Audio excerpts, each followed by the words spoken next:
আসসালামু আলাইকুম। ওয়ালাইকুম আসসালাম চাচা। আরে চাচা, সালাম দিলে ভালো কথা। এবার গতকাল ইফতারের পর দেখলাম ফুসফুস মধ্যে বিড়ি টানছো। এটা কি ধরনের নিয়ম? আরে বিড়ি খাওয়া তো হারাম। আরে বিড়ি খাওয়া হারাম কিসের? আরে বিড়ি খাওয়া তো মুকরুহ, আমাদের হুজুর বলেছে। আরে আমাদের মৌলানা সাহেব বলেছে এটা হারাম, বিড়ি খাওয়া হারাম, বিড়ি খাওয়া যাবে না। আমাদের হুজুর বলেছে বিড়ি খাওয়া মুকরুহ, এটা খাওয়া যাবে।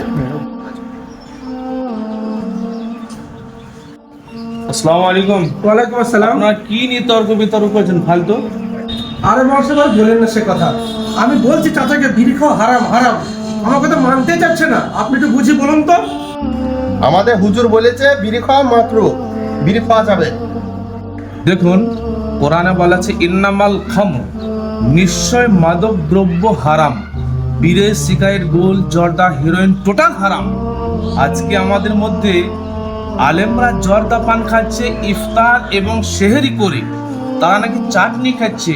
এই চাটনি খেয়ে যদি কোনো ব্যক্তি রোজা রাখে, তার সিয়াম হবে না, হবে না, হবে না, এটা হারাম।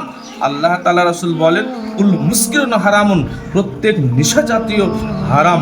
দেখুন, কোরআনেও আছে, হাদিসেও আছে। অতএব বিড়ি, সিগারেট, গোল, জর্দা সবই হারাম, হারাম, হারাম। আজ থেকে যেটা খালাম বিড়ি সিগারেট, ওটা হারাম। আজ থেকে আর আমি খাবোই না। আলহামদুলিল্লাহ চাচা, খুব ভালো লাগলো আপনি বিড়ি খাওয়া যে ছেড়ে দিচ্ছেন, খুব ভালো। মাশাআল্লাহ, আমি খুব সন্তুষ্ট হলাম। এতদিন আপনি ভুলের মধ্যে ছিলেন, সঠিকটা পেলেন।